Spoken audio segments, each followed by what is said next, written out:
So I wanted to make a video about this car. This is an E46, a BMW E46. It's basically a car that they made from 1999, I'm not used to saying 1999 to about 2006. Most of them were 2005 was the last ones, but I guess there was a few sort of special cases that came out in 2006.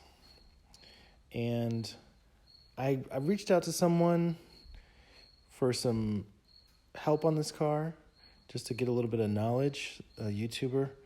And they were like, oh yeah, I'll help you out, no problem. And then it's just like been radio silence from them for like a month. So I thought it was a little strange, not super appreciated, but I figured what I would do is make a video about everything that I've learned about this car over the past year.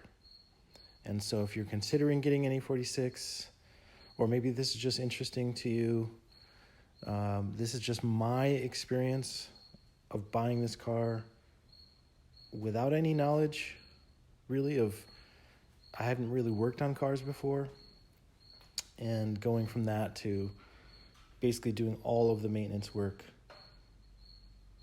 as of yet on this vehicle.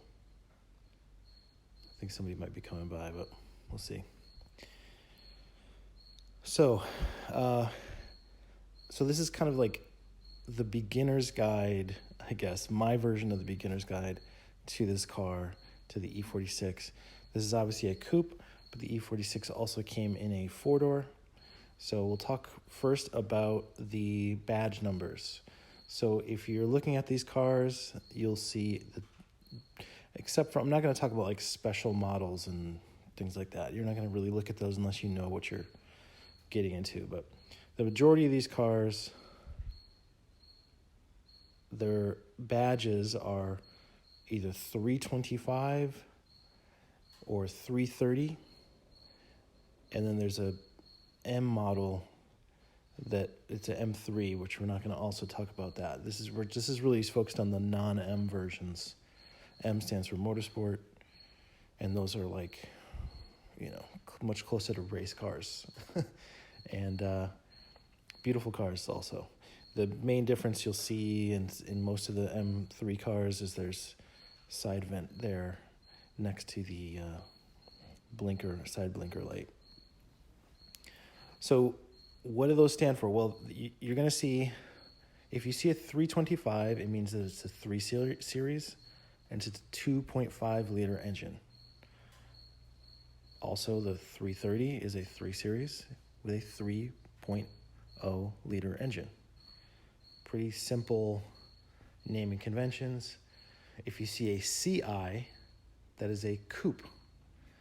The I stands for fuel injection. So coupe, fuel injection. If you see a 325i or 330i, same thing, it's just the four-door version. You also might see the XI, and that is the four-wheel drive, four-door version of these E46s.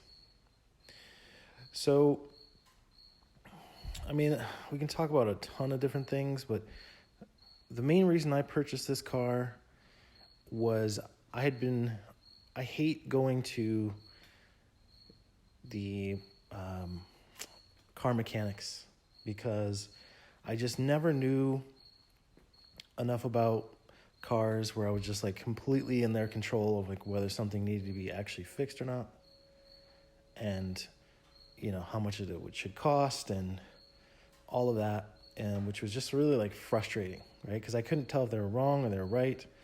And after diving into this and getting working on this, I can tell that definitely they're not always right. Sometimes I've been told that I need things that I don't need, and I think what's even worse is I have not been told by mechanics of things that I do need. And in my personal experience, mechanics are not great with preventative maintenance. And I'm the kind of person that I would always ask after I got something working on my car, is there anything else we can do? Is there any preventative maintenance that we would need? And then it was always like, no, you're good. Don't worry about it, and then until like I brought it in the next time, and all of a sudden like there's all these issues with it where for me, I'm much more of a preventative maintenance person. And I think that if you're going to get into a car like this, you should also be a preventative maintenance person, meaning you're going to want to fix things before they break, as opposed to expecting the car to break and then taking to the mechanic. That's not really how, this is all my opinion, but that's not how you should approach these cars. You should approach these cars as a constant preventative maintenance. Obviously, if something breaks, you're going to fix that too, but you're going to be looking for what you can fix ahead of time before it goes bad.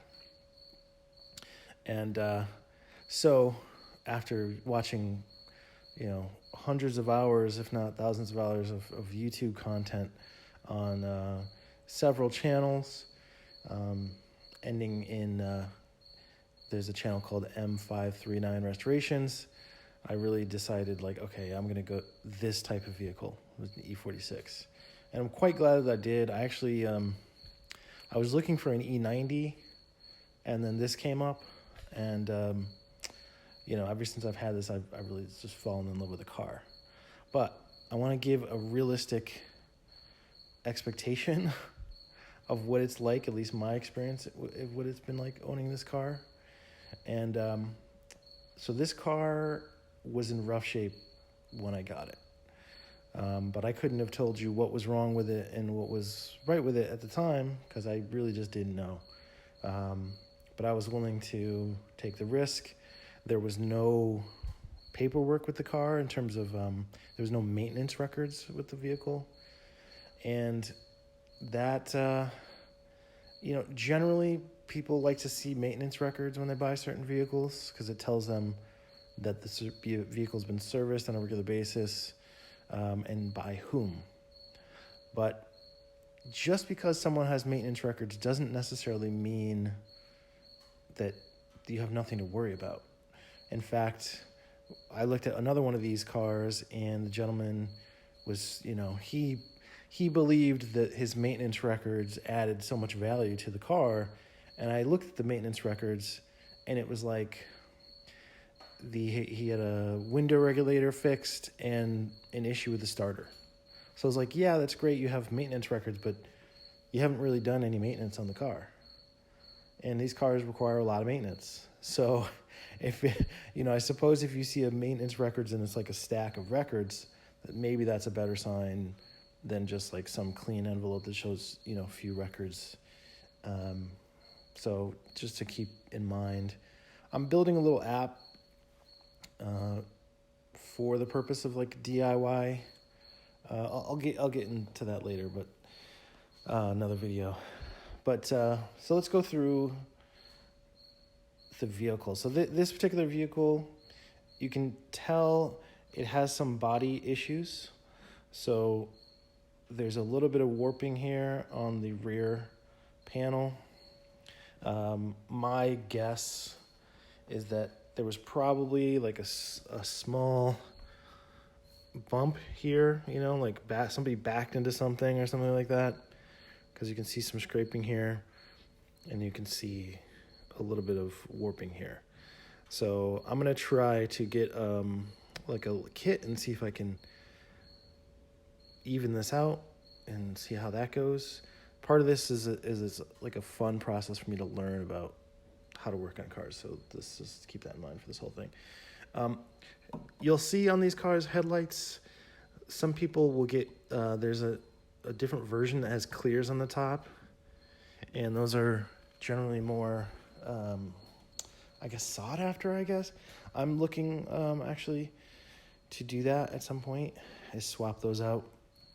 And that's the same for the front of the vehicle. So I'll just show you that here, which is, we'll go through the engine stuff too, but basically if you see clear, turn signal lights, these are not generally original, but it's gives the car a different look, which I quite like.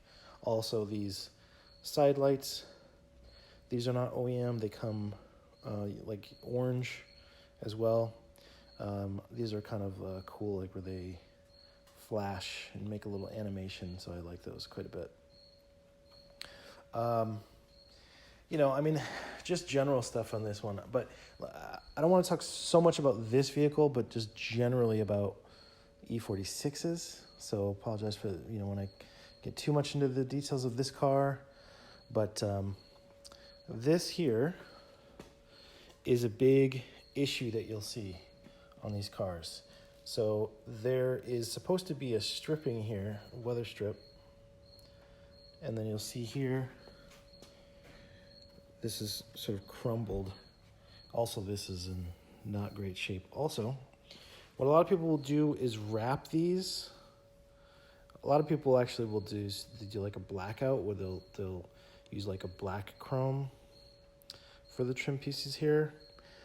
I quite like just the chrome, but because of the condition of this either needs to be like buffed out and cleaned, or it needs to be replaced.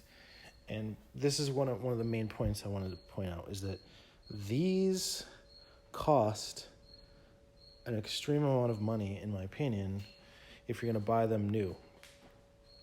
Upwards to $2,000 per side for that particular trim piece. These trim pieces down here are, I think, about $150 a side.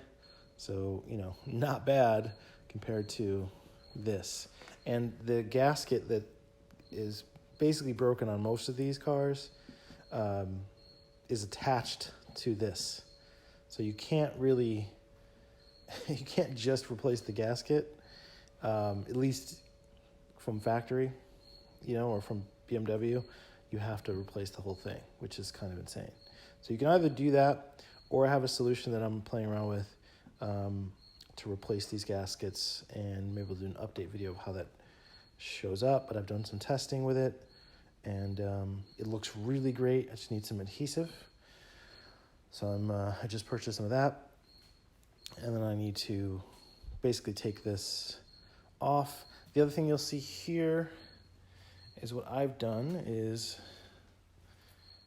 I went to the pick and pull or the junkyard and purchased these. So these are off of another E46, and they actually, I thought these were, I wasn't sure about like the color. I figured they were black by default, but it looks like these actually have been painted, because I got the trim pieces off of them as well, and you can see in the ends the chrome sticking out there. So these are actually basically the same trim pieces that I have, but they were painted in this shiny black.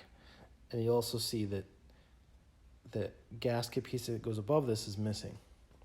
So, but I have these for testing, so which is really nice. I also have body panels here that I had cut from another vehicle, because this car has some rust spots. So I don't need to replace, I don't need to do the welding at this point. I think some just sanding and Bondo is fine for where the rust is, but if it ever got bad, I have the actual body panels that I can use. So anyways, that's another thing. I don't know if this car is susceptible to rust, generally speaking, but I think one of the places that I've noticed is that there is rust that actually forms right above, or I say right below the license plate. So this is like basically the rear trunk, and you'll see a little rust spot right there. It might be a little dot to start with, but if this car is left outside or if it's allowed to grow, this is one of the main rust spots that I've seen consistently on the E46s, at least the coupes. Okay, so let me see. Do I have the cars? Okay. The other thing to notice about these cars is a couple things. Door sills get kind of nasty after a while, so I'm looking to replace those. This particular car has sport seats, but you'll see many different types of seats that are in these vehicles. I guess there's some cloth versions and some other stuff. I like the sports seats. They're heated. They work really great. But the issue with them is this part right here. What happens is if this is left out in the sun, and a lot of the things in this car are as a result of sun damage, the sun shrinks leather. And so what happens is there is a crease right here on the seats. And the leather, as it shrinks on this side and this side, it pulls apart, and then basically you'll end up seeing like a rip part. And this still exists on the driver's side. I'll show you that in a minute. That's pretty common on these as well. The other piece that happens with sun damage is this. So there is a piece that goes all the way around the door sill, all the way around up. And you'll see, even on it's not really bad on the passenger side so much, but right here, there's starting to be some sag, some separation there. This, I finally figured out, is really all one piece. Like this outside piece and this is all one piece. It goes all the way around. And again, like, so adhesive kind of wears over time, so this starts to sag. So you got to replace that entire thing. I don't know the cost of these new. I got some off of another vehicle, and so I have them hanging over there, and I would plan on replacing those. In order to do that, the A pillar has to come out, which is this pillar here. There's like a little cover piece that comes out, and there's screws behind that, and this whole pillar comes out. This is called the A pillar. So there's 3 pillars. There's the A pillar, the B pillar, and then there's the C pillar, which is that there. So generally, when it comes to like interiors also, you know, people usually, if they do the headliner, because they'll start getting a sagging headliner, you can also do the A, B, and C pillars at the same time to get a nice look. You basically have to re-wrap those with, you know, some sort of headliner material. And so that piece has to come out, and you have to have the battery off because there is an airbag cable that's like right around here somewhere that's attached to this piece. So you have to take that off. So to disconnect that before you pull this out, otherwise you're going to have some issues. No, this is advice, by the way. Other issues with these cars is you'll see these trim pieces throughout the car, and usually, like if it'll be like a wood or just a solid gray, like they just develop cracks over time. So this has like a wrap essentially on them, and it doesn't look bad. It's okay, but I'd like to eventually remove these and repaint. You know, basically I'm gonna have to sand and deal with cracks and then paint to get them back to like a nice OEM color. I mean, they're close to the OEM color. The other thing that's actually nice about these, if you just get the wood grain, for example, it's actually very shiny and reflective. So I actually like something that's much more matted so that the light's not reflecting off of them, because you don't want to be concentrated on your trim piece as you're driving. This car is kind of interesting. It has, let me get in here, I have my keys. It has this radio, which is a, you know, I like the OEM stuff. You can get Android head units. I'm not interested in any of that. This one in particular.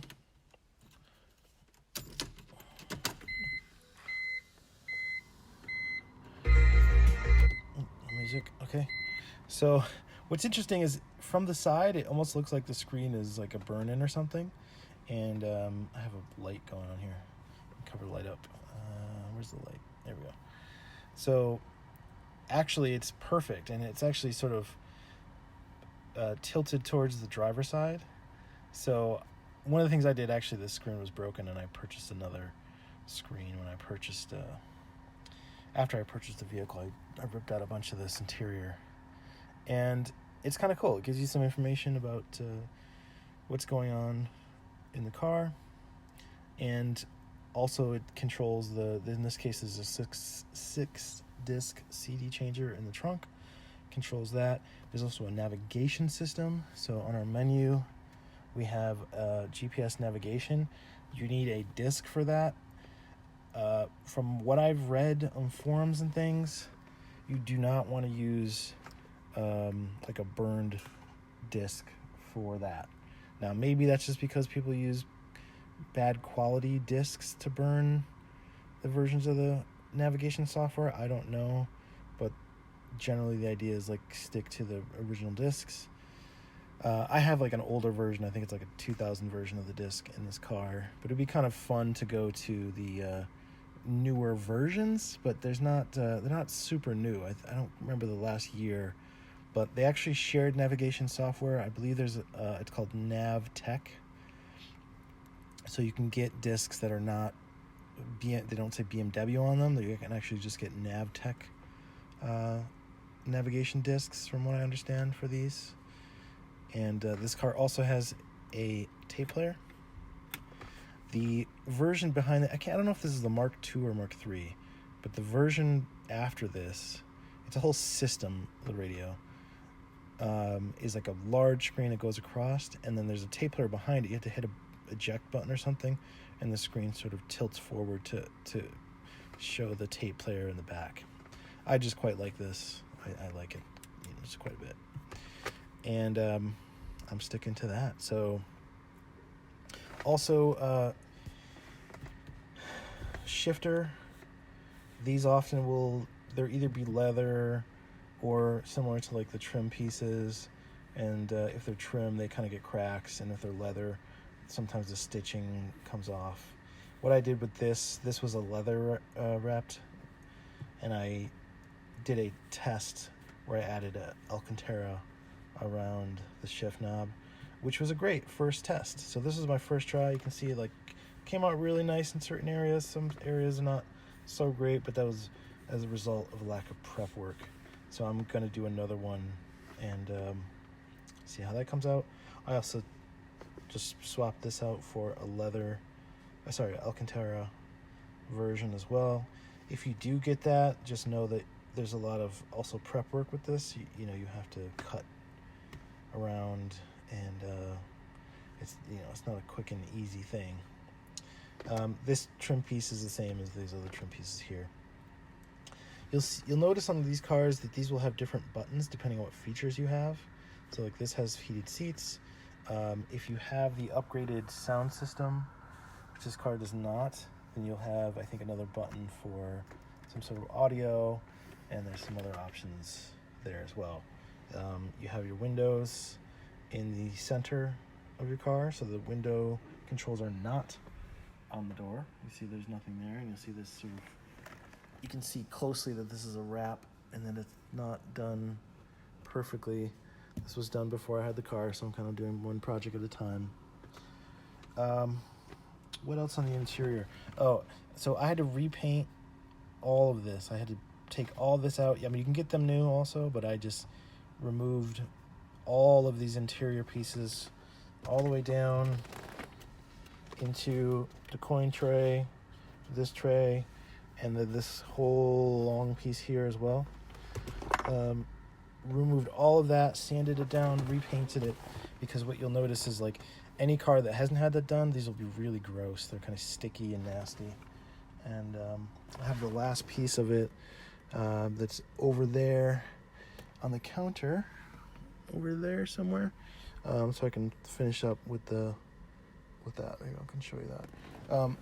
That is the original trim on this car, and I don't know if you can make that out, but it is a little, that one's not too bad. I think this other one might be cracked on the other side. What else? On the top of the car here, there's different options depending on what you have. This is the sunroof controls. This would be a garage door opener if you had that option installed. There is two different types of covers behind here. This wider cover is, I don't know if I'm covering up the audio. This white cover here, the wide cover here is for the rain sensor, where you would have an extra button on your, over here, you would have an option where you could turn that knob to the left, where it's sort of an auto feature for your washers. And that car does not have that. This car does not have that. I first got this thinking because the cover was just missing, but I recently got the correct cover, which is a thinner cover that goes on these. It does have some security features that are also optional, because there's some pieces that you need that exist. I think one is in the front, somewhere near the blower motor, and then one in the top of the car somewhere, and I think something else potentially in the trunk as well. So just because you have this doesn't necessarily mean you have the security system.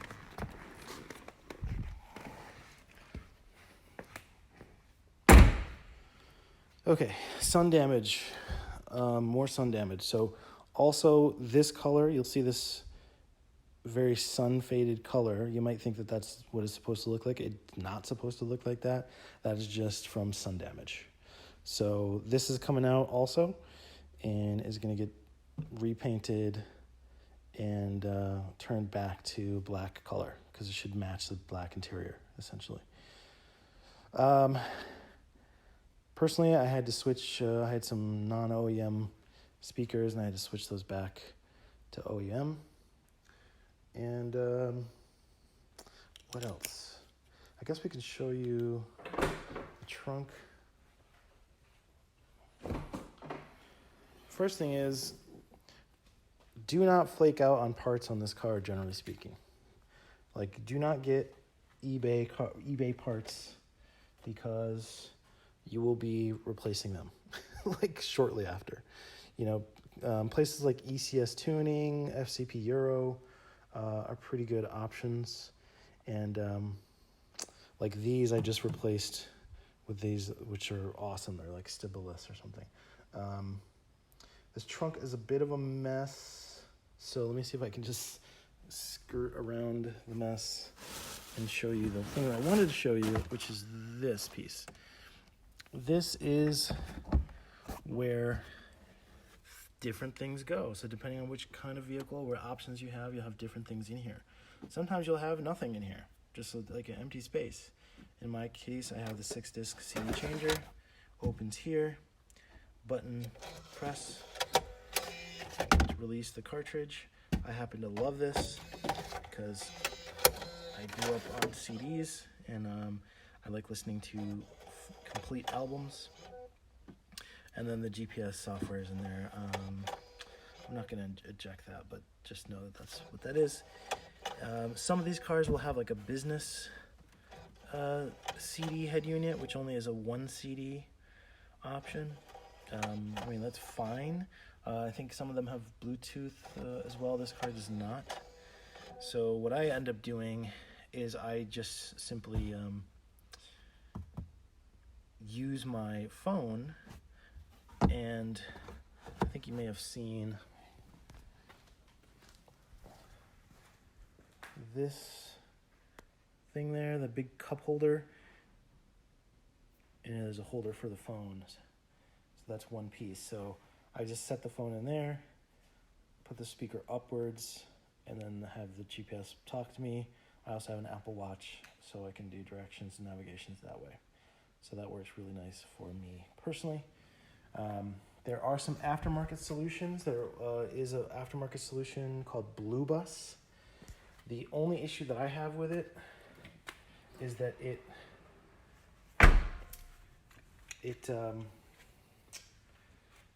takes away the functionality of the 6-disc CD changer, basically. So you lose the CD, but you gain Bluetooth and you gain a bunch of other features. So if you're okay with living without the six disc CD changer, check out Blue Bus. They have a really good option. It connects in the back of the trunk there. This is a better view of that gasket that goes bad. So this one, on the other end, it's completely gone. This side, it's just kind of gross and cracking, and it's on its way out. So anyway, that's a thing. I'll show you here.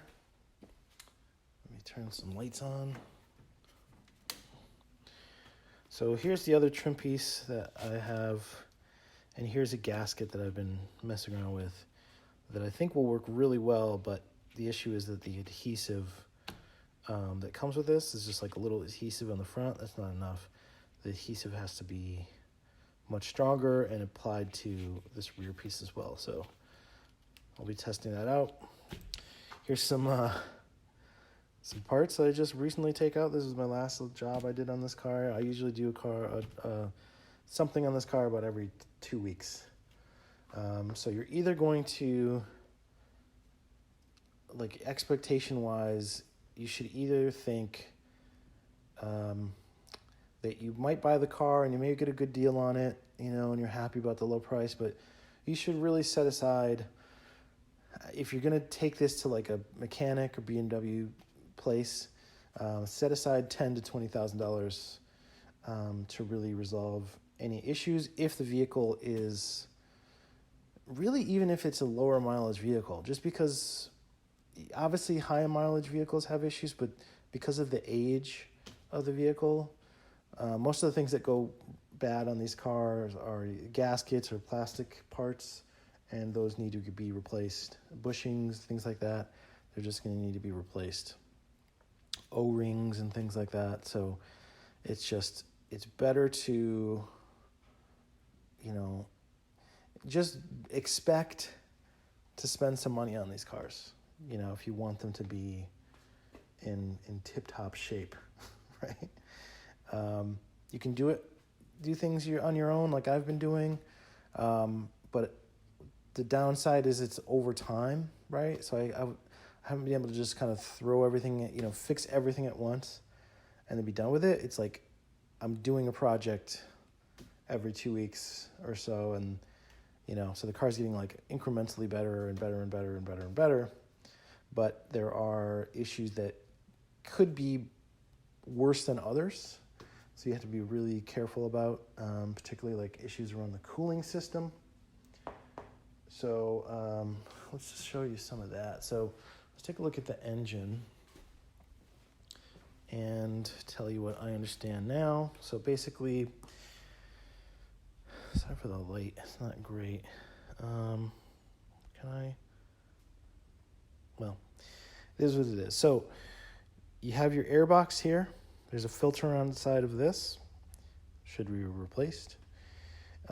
There is a mass airflow sensor here. And I can actually show you what that looks like too. Because I'm replacing this one. I'm actually going to do this today, maybe. I don't have to, but there's a clip missing on mine, so that's why I'm doing it. There's also a cabin air filter inside of here. You have your power steering fluid reservoir there. Here are your strut mounts. And I think I'm going to have to blur this. I don't know if I'm showing too much details about my car here. I don't think so. This is the paint color of your vehicle here. So mine's Titan Silber. I don't know how you say that in German. Anyways, here are the strut mounts. So there's struts in the front of the car. There's a spring, helps with the sort of ride quality of the car. And then the back, there's something similar, but they're called shocks. So I've replaced the rear shocks, but I've not replaced the struts on this car yet, but that's on the list as well. As you saw just over there, I did replace the sway bar links recently, which is right in this area. I also replaced the what is it called? Control arm bushings which there's one on the right and one on the left underneath the car. That was an absolute nightmare for me. That was like the worst, most difficult repair job I've done so far, for various reasons. But essentially, if you're going to do these yourself, you might save money. You might be able to spend like a third of the or a quarter of the amount that you would spend if you just took it to a mechanic. But you're going to spend your time, and sometimes, watching some videos is not enough. Like, because you can get curveballs when it comes to repair. Sometimes a part doesn't come off the way that you think it's supposed to come off, etc., etc. This particular car has, so there's also a Vanos. I don't know if you can see this here. It's not the Vanos. This is the DISA valve, which there is an O-ring that goes bad on these. You have to dig it out and replace it, and because it wasn't built to be replaced. But also there's a failure that occurs on this car where it basically draws air. There's like a flap that draws air into the engine, and there's a plastic piece that can get sucked into the engine if it dislodges and ruin your engine. I have not done that yet, but that's on my list of to-dos as well. So there's a rebuild kit that you can get for these. Highly recommend that. Also down here, if you kind of follow this down in, there's two things that generally need to be serviced. From what I understand, I don't know if you can see it from this car, because they're pretty far down there. There is a, what's it called? I have it on my Instagram, but it's a idle air control valve that just sits down in there. So you have to pull off the DISA valve. You have to pull these pieces out of the way, disconnect the airbox. That gets kind of gummed up over time, and you'll lose power, but also you'll have a rougher idle, and you might actually stall out, and which happened to me. So all it is just like cleaning it out, but it takes time to get into it, and get to it. And then there's also another, I can't remember what you call it, but it's a sort of like electronic valve that opens and closes that you can clean, but you have to do it very carefully because it's calibrated. So there's a thing that also can help quite a bit. I didn't do that when I was down there, but when I do the DISA valve, I'm going to do that as well. You're going to want to check your spark plugs. So this whole cover, this engine cover, lifts up. There's screws. There's 4 screws there. I'm not going to tell you the details of everything, but basically you're going to want to check, just like on most cars, check spark plugs, but get the right type of spark plugs. And then above the spark plugs, there is a injector coil. So when I replaced mine, I noticed that the spark plugs were in bad shape, and then B, there was a bunch of missing bolts that were supposed to hold down the ignition coils. And so one of the things about doing this work on your own is you could see all these weird mistakes that someone at some point made, whether they cheaped out on a part or they didn't put the bolts back that they should, that kind of stuff. So stuff you will never see unless you do it yourself, or you have a mechanic who is willing to show you before and after pictures, which is, I think, should be mandatory. Also, there is this piece. You can see it's weeping a little bit. There is a gasket inside of this that actually, so did I say power steering fluid earlier? That's the brake fluid reservoir. And this is your power steering fluid. I can't remember if I said that right or wrong. Power steering fluid here, and it weeps. So there's a gasket that goes bad, and so most people just replace this entire thing, which is something I will be doing shortly. And then the other big thing about this car is it's not just those things, it's all of the plastic lines that connect everything. That's what goes bad on these cars. That is one of the main things that needs to be replaced and preventive maintenance. And it so happens that there's like a good amount of those things. So there's a bunch of lines that connect to the power steering pump, or the power steering well, there's a pump in there and all this kind of stuff too. Here's your oil filter. So you need a special tool, or, you know, there's ways to get this off, but basically, like, everything when you work on this car, it's all European tools, like, you know, working in millimeters. So, like in the United States, a lot of the cars are not like that. So different cars, and then this is one of those like pieces that's just a larger socket basically than most people normally have. Here, there's a bunch of stuff, but this is a line that goes down. It's a part of what's called the CCV system. And so a large part of it sits underneath the engine. It's just this plastic tubing, and then there's a couple plastic housings that go on underneath, and that's one of those things that also can fail.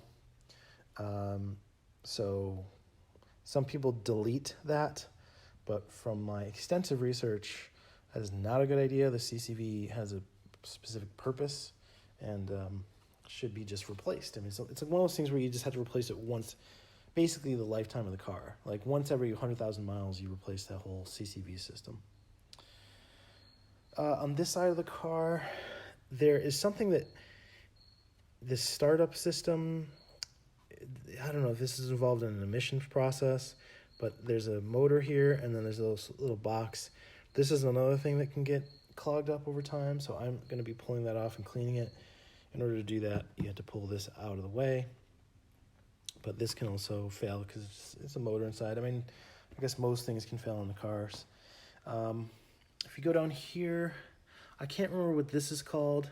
What this is called, but it's another like solenoid thing that I think can fail, and I probably should replace also. And you have your coolant tank. So there's the expansion tank here. This is where your coolant goes.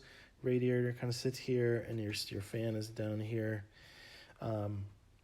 My radiator, I'm going to have to replace that shortly. You can start to see some of that blue coolant sort of leaking out, which is not a good thing. These cars, I mean, the main thing is like if it's not getting coolant, that's what destroys engines.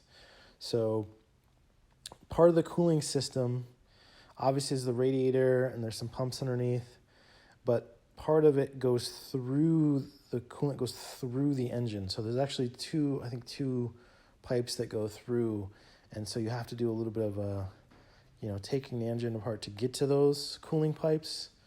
And but that's one of those things like you really, really, really, really should do. It's like you just don't want to generally skip out on this car on parts.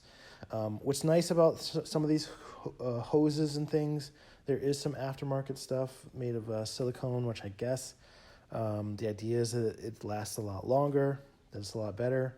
So like there's some for the coolant system from ECS Tuning that I'm thinking about trying those out. And what else should I say? The fan on this car, there is this fan clutch system, and some people will replace that. I'm not an expert on that, but that's one of the questions I had for this individual I wanted to talk to. And part of the reason I'm making this video too is like, I'd like to be more connected with folks who work on these cars, so I can get, can share information about the do's and don'ts for this type of car. So let me go back out into the light. I mean, generally speaking, also, there's just like a bunch of, the older cars, paint issues, things like that. Like I said, this car has a couple little minor rust spots, which are annoying, but I wanted to, work on, have a car to work on that I could not be too worried about, but also if I can bring it back to like 100%, then it's a nice kind of show of work. So part of the reason I have this garage space is so I can start to do some of the body work as well on this vehicle. Also, brakes, calipers, and rotors. So if you're not familiar with these, I didn't know, like I said, this is like sort of beginner-ish thing. I didn't know how to tell if brakes and rotors are any of the stuff, calipers are good or not. Essentially, so your caliper is what is exposed here. It's what the brake pad pushes against in order to stop the car. And essentially this car, the rotors were awful. Like, they were shot. I could tell because when I was braking, the car would like shake basically. And what you can do is you can sort of feel, I don't know how hot these are, there we go. You can feel across these, and if it's smooth, then it's, generally speaking, that's like a good rotor. But if it feels bumpy, then that's not good. Like, it just means it's worn out. Over time, those brake pads have just worn into the rotor, and they just get worn out. They just need to be replaced over time. The calipers here, so there's a sandblasting cabinet over there that I need to try to figure out how to get back to life. I have no idea how to work that. But if I can, then I can sandblast these calipers because they just look gross.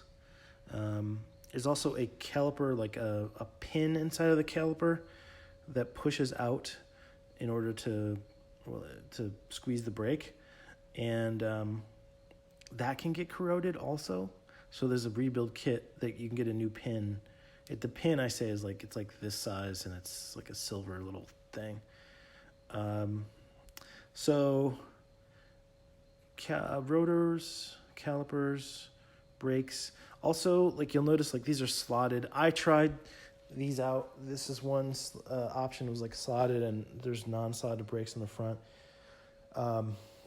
Just like anything on this car, you really don't want to cheap out on anything. There was two parts that I cheaped out on this car, which are with the trunk struts. I got some cheap ones off eBay, which I said I just recently replaced because they were awful. I did get rotors and brake pads. It was like a combo set from this eBay seller. That sells just rotors and brake pads. They seem to have good ratings, everything else. The rears are working great. The fronts are already squeaking, and they're kind of gross. So at some point I'm gonna be actually putting these back to doing it again. And that's the thing about this. You want to buy good parts because I didn't know what I was doing with those. But just be honest. And they're much better than what was on the car. The car was, those were shot. But really, I'll be getting much better quality rotors and brake pads moving forward. They just last longer. You just don't have any issues with them. And hopefully there's no rust looking as well. But behind the rotors is like a little shield. It's a little dust shield, and you can see it here, that little corroded shield that's sticking its head out around the edge of the caliper. That needs to be replaced because that is what holds your parking brake in place. And so, some of these cars may have a missing parking brake or a parking brake shoe that needs to be replaced, because those are like little brake pads. Basically, they kind of wear out, and they sit behind the rotor, and they grab your wheel in the parking brake scenario. So that's another thing to be aware of. So if you need to replace your parking brake shoe, or it's missing for some reason, then you probably are going to want to replace the shield behind that as well. What else about this car? I guess if you guys have questions about it, let me know. But I figured, from a perspective of someone who was really enjoyed watching videos from, Car Wizard to Radarosa to Tavarish, and I'm missing a bunch of these channels. Of course, now that I have an E46, I'm looking at more specific channels like the 50s kid, and there's a kid, younger guy that does Shop Life TV. Also has a lot of content that's really specific for these E46 cars. But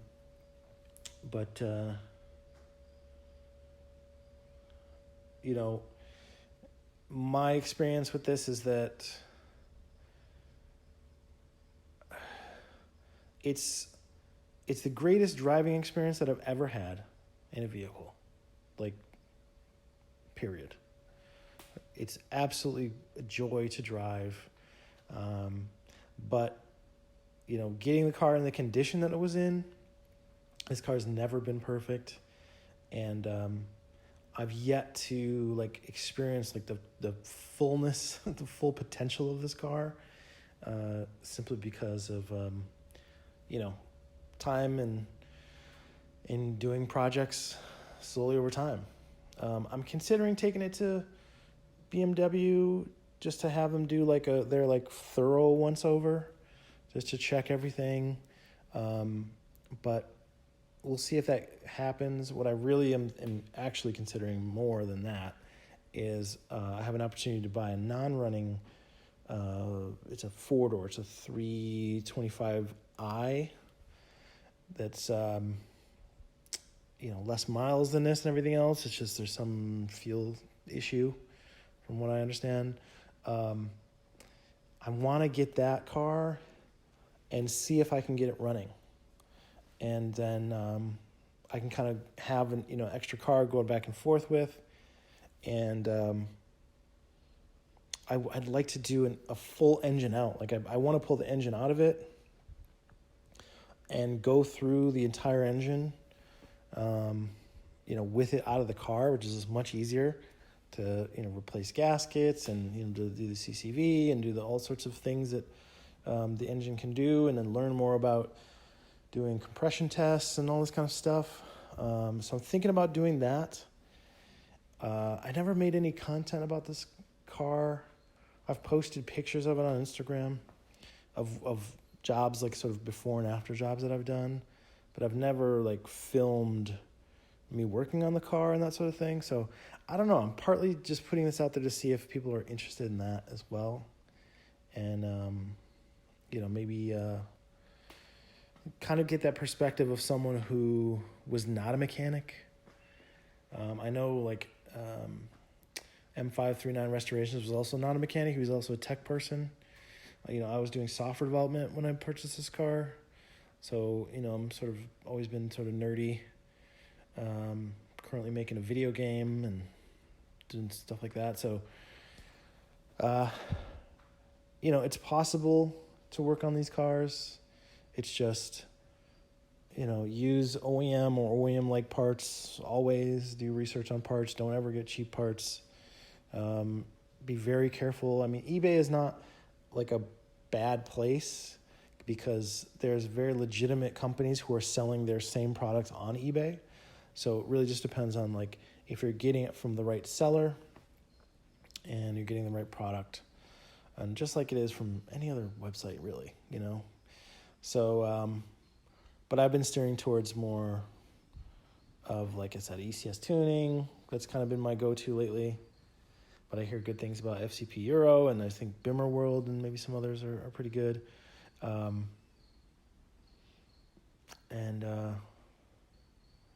Yeah, I mean, there's so much more to talk about the car.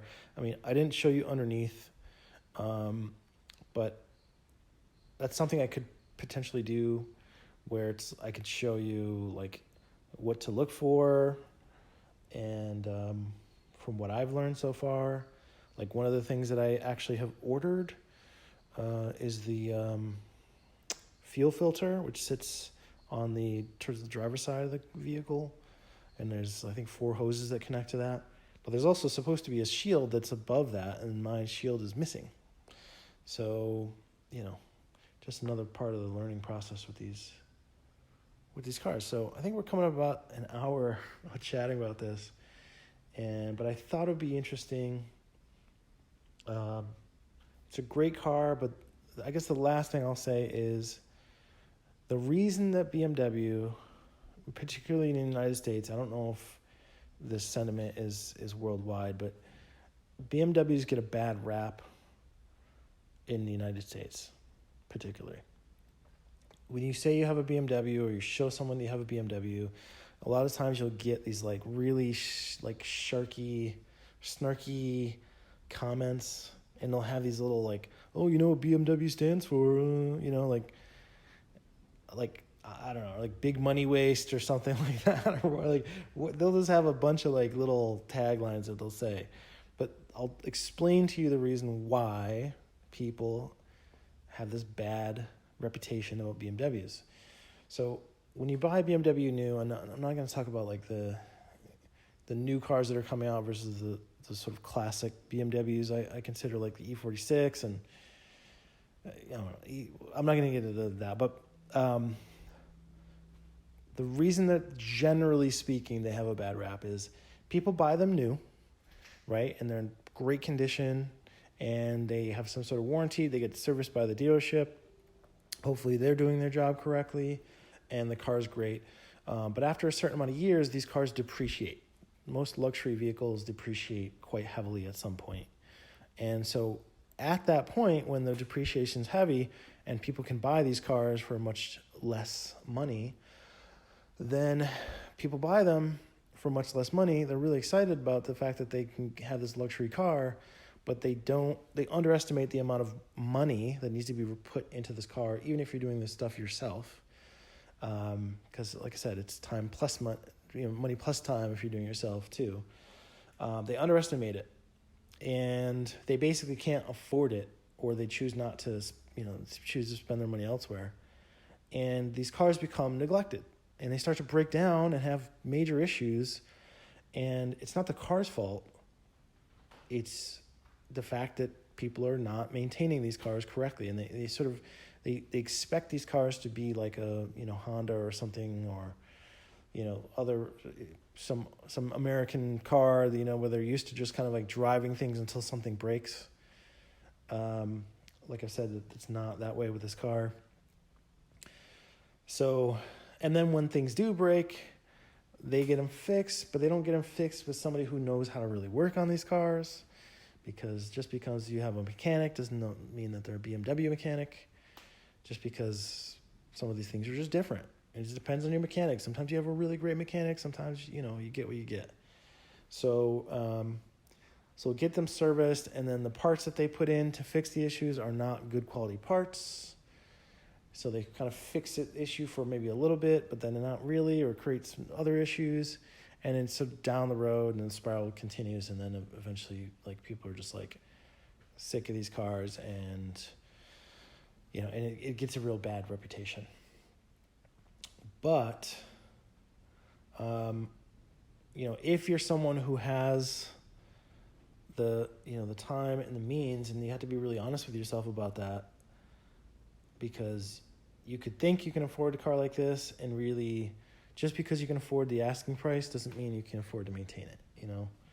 You have to be really honest about it. And it's okay to just like not to not go down the road with this, because these cars are like I talked about, it's preventive maintenance, constant preventative maintenance. Not constant, it's just like, if you can do everything all at once, you know exactly what you're doing, you want to go through the car like front to back and replace everything, and you want to just throw, like I said, 20 grand at it, whatever, get everything good, then you won't have to worry about it for a while, But if you're doing it sort of piecemeal, a little bit at a time, like, you're going to be doing a lot of projects on these cars, and each time, parts might be a few $100. So that's just like the reality. It's just the reality. So if you don't want to go through that, like, just stay away from these cars. Like, you should if you have a friend or something, like, ask them if you can go for a drive. But this is kind of like one of those like not faint of heart cars. And also, like I said, just because the reality, like, those people who buy them secondhand or third hand, by that time you have this car that's neglected, that has like, cheap parts in it, and Then you also have the age of the vehicle where certain plastic pieces start deteriorating and going bad, and then it just goes downhill. So you just have to be realistic about what these cars are. Ideally, I would say, especially if you're going to get a classic, I consider this classic, but like if this is an early 2000s car, you don't really want to have it ideally as a daily driver. Ideally this is your secondary car or a third car where you can, set it aside. You don't want to not drive it because that's also bad for cars, but, sort of eliminate some of the miles on it, I suppose. But I don't know. Those are my thoughts. The other issue I would say is that, not issue, but the other thing is with these cars is if you have a 325, my understanding is you can do engine swaps with 330s as well. So if like of a 325 has an engine blown, you can get a 330 and throw it in there. And I mean, it's not that quite simple, but that is an option from what I understand. So anyway, I think that's it for now. Hopefully that was enjoyable. Let me know what you thought about this one.